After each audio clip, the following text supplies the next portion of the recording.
Hi there. Welcome to this podcast on how to look at data. But you're not scared of data, are you? I mean, you're not alone. You won't be the first person in the world. It's called arithmophobia. But don't let it hold you back. In fact, I'm fairly certain that there are people at the top of their profession who are scared of data. And this is how you can spot it. I mean, they've got articles published in top peer reviewed journals. So if you want to do that, here is how you go about it. First of all, you gather all the data with labels of something to do with what you want to talk about. Then you take a selection of those and you make a little index of your own so that you have one compact number showing various diverse items of your problem. Then you find a statistical package online like SPSS, Statistical Package for Social Scientists, and you throw your data into it. You press a button and you start with a multiple regression. And then you can do a correlation exercise, although to be honest, that's optional. And then you reach your predetermined conclusion.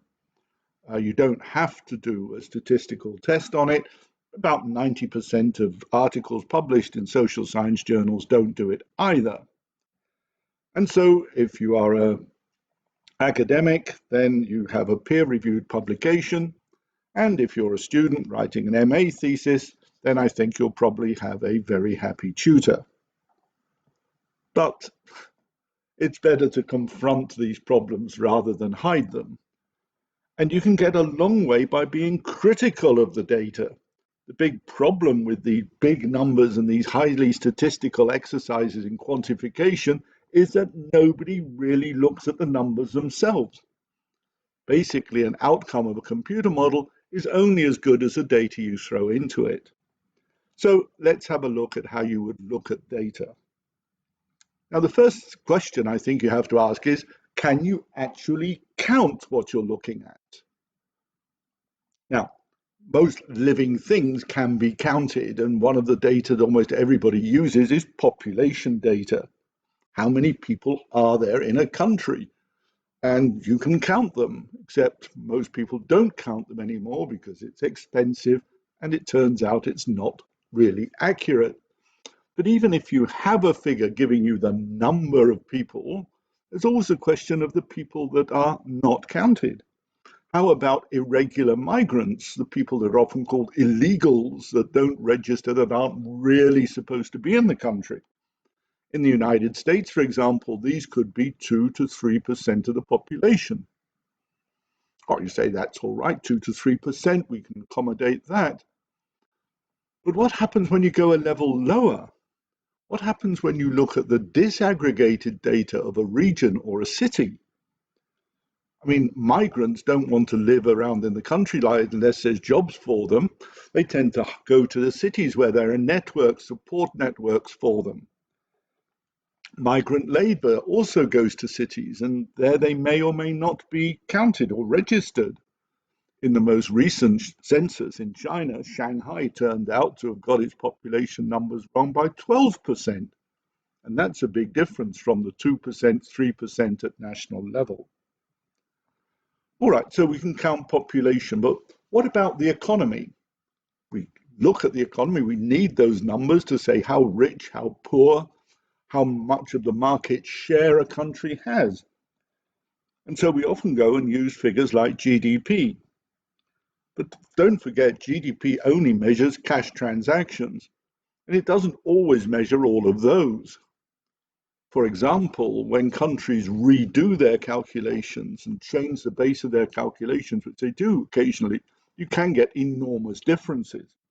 The world record, by the way, is held by Nigeria, which recently recalculated its GDP numbers and came up that their GDP was 85% higher than they thought it had been, and everybody had taken it to be before the exercise had taken place. Then you've got to ask, how accurate are the numbers anyway? Because when you look at them over time, you have to take into account differences in prices. So you express them in constant prices. Then you have to take into account differences in exchange rates. So you express them in terms of constant exchange rates, constant $2010 or something. And then you can actually take account of structural changes in prices or structural differences in prices. In some countries, it's fairly obvious that goods are much cheaper than in others. And then you get a number that's called purchasing power parity. But again, although people think that this eliminates a lot of the problems, it creates others. Even at the time, the people who compile these numbers, the World Bank, warn that countries of different levels and different systems can be as different as 25%. That's quite a large margin of error. Even similar countries can have a difference between 5 and 10%.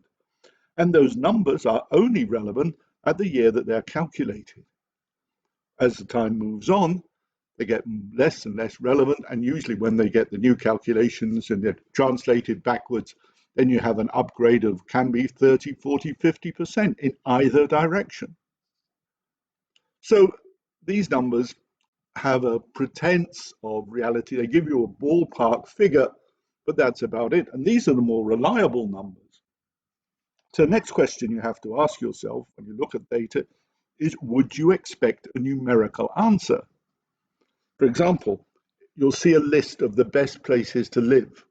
And if you were to say, how is your city? What's it like to live in your city? Would you say, oh, 7.6? And they say, oh, wow, that's pretty good. Mine's only 5.7. Come on, guys. You have to look behind these numbers.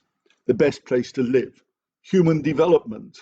What other things do you include? Governance, how well are you managed? Freedom, how much freedom of expression do you have? Peace, connectivity, all of these things have a numerical expression that is put into a formula and that is then related to things like population size or national income or levels of economic growth, you name it.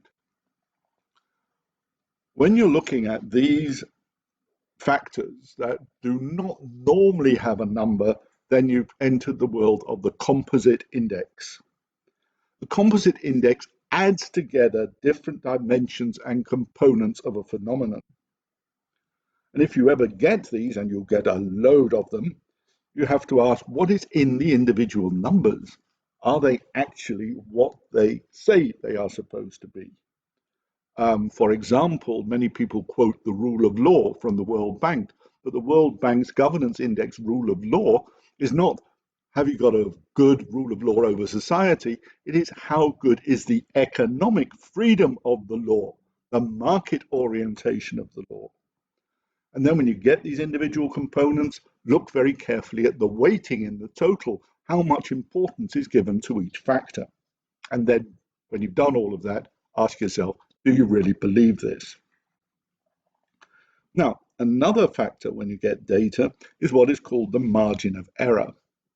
How accurate are the numbers? And don't believe that the margins of error are random, that somehow the pluses and minuses cancel themselves out. There can be quite systemic biases in the data. So basically, you have to ask yourself three questions. How big is the margin of error? I mean, is it 1 or 2%, or is it 25%? It makes a big difference. What is the direction of the margin of error? Is it overestimation, underestimation, or you don't know, in which case you've got a problem, but you can hide that too if you want. And then you have to ask, what is the consistency? Is that error factor constant? Does it vary perhaps between countries, between levels of income? My argument is, yes, it usually does. The poorer the country, the less reliable is likely to be the data because they cannot afford the statistical apparatuses to count and assemble the statistics that you want. Or is it constant over time? No, it isn't, because as our appreciation has developed, as we've gained and gathered more numbers, then the more accurate data tends to be the more recent data. And as you go back, certainly over decades, then you're tending to get very different margins of error. So I would accept a comparison between two European countries now, or even in the last 20, 30 years, as being pretty accurate. But 200 years ago, yeah, I'm quite happy to say one is richer than the other, but to tie myself to the calculated differences is something that I would not do. So this is my final advice. When you're reading an article, look at the numbers first, and then look at the statistical treatment that they get as they go through the composition into a composite index, and as those then are thrown together with other numbers, which may be equally unreliable, to produce a result. And if you are writing an article or writing a paper, be honest with your readers. Tell them the limitations of the data that you're using and resist the temptation to hide in a statistical package and produce a nice rounded conclusion that suits your question. Well, I hope that it may have been helpful to you and that you've enjoyed listening to this podcast. And I look forward to meeting you again online sometime soon. So from me for now, it's goodbye.